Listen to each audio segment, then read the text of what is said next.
Good morning, everybody. My name is Steve Gorin. I'm a social worker and a professor at Plymouth State University.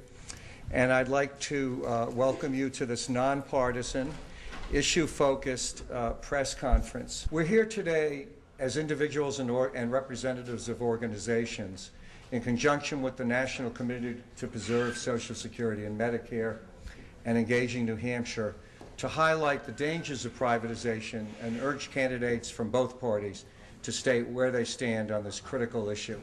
Thanks a lot, Steve, and thanks for pulling this all together and helping us develop a good partnership with Engaging New Hampshire and the Alliance for Retired Americans. The National Committee is an educational advocacy organization mainly for senior issues, the Older Americans Act, Medicare, Social Security, issues we've already heard a great deal about. It is a nonpartisan, non-political organization, and we do take very, very strong positions on our issues. Our organization was founded by James Roosevelt, the son of Franklin Roosevelt, in order to preserve his father's legacy.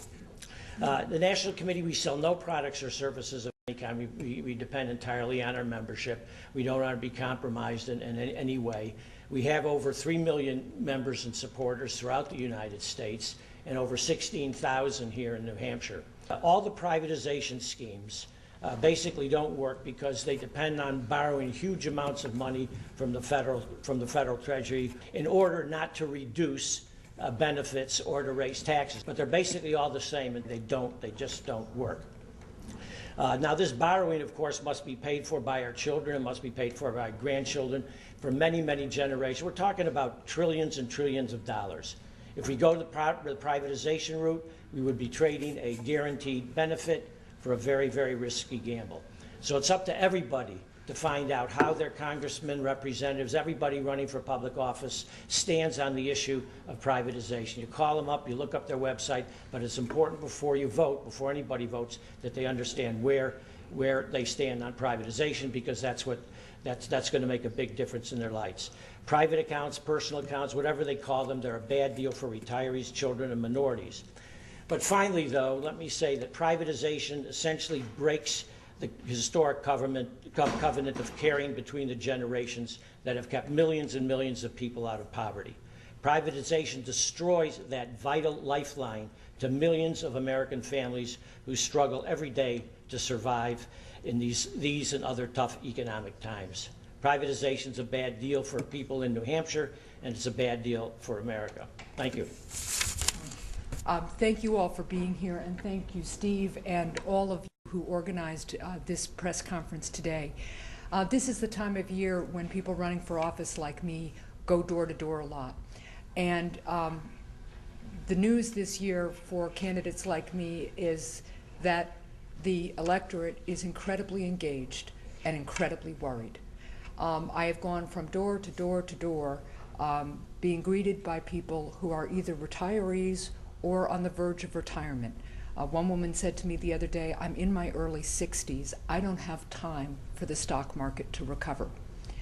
What these people know is that their life savings that they have invested in the private market are at great risk right now, and that the savings they thought they had in those accounts may not be there when they retire.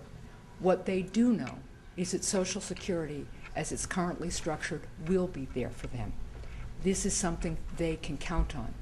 And it's incredibly important for people to understand the importance of that piece of Social Security when they look at what politicians say about privatizing it. What I think is important for the electorate to understand, for voters to understand, is that Social Security has been under attack by a group of right-wing ideologues who don't like the concept. So they are finding ways to try to justify their dislike of it in order to get rid of it. It's really important to understand that Social Security came about because we had to solve the problem of poverty among the elderly. And it's a great example of what happens when people come together, not as ideologues, but as problem solvers, to help make their country better, to help make the future of its citizens better. Social Security not only supports our older citizens, it supports people like my son, who is 20 and gets benefits because he's severely disabled. It is a life insurance program that many children become the beneficiaries of. It is a critical part of our social fabric. and it is incredibly important to support it. Lastly, I'll also say that I often hear from voters that they don't think government can solve any problems, that poverty is always an impossible thing to solve. People should remember that because of Social Security and Medicare, elderly poverty in this country was greatly reduced. The data is there, the statistics are there.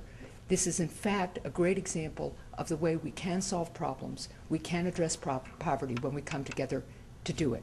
Social Security will be there for people to count on as long as we keep our eye on the ball and don't let talk of privatization take us off track. Thank you. Why is Social Security important? Well, you know the answer. You can count on it. And you don't have to know all about financial investments and their associated risks to get Social Security. My mother died earlier this year. She was 103. Every month she got a Social Security check. Every year that benefit was increased for changes in the cost of living.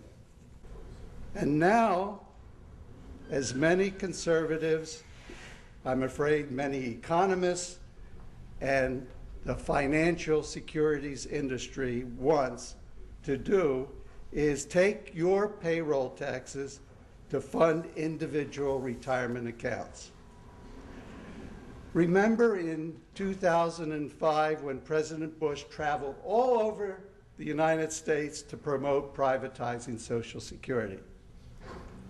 I was there in an airplane hangar at Pease International Trade Center when he said Social Security would be, quote, flat bust, unquote. That is, he said we were headed towards bankruptcy in that system. Those are his words. As part of that campaign, you'll remember, some of you may have seen it on television, Bush traveled to Parkersburg, West Virginia, to visit what's called the U.S. Federal Bureau of Public Debt. In a carefully orchestrated photo op for the media, he went to a filing cabinet that contained some of the trust fund reserve bonds. He looked at them and he said, the bonds were worthless. They are, he said, quote, just IOUs, unquote. There are no trust funds, he said. Just IOUs? Do you know that today U.S. and foreign investors are currently stampeding to put their money into U.S. IOUs?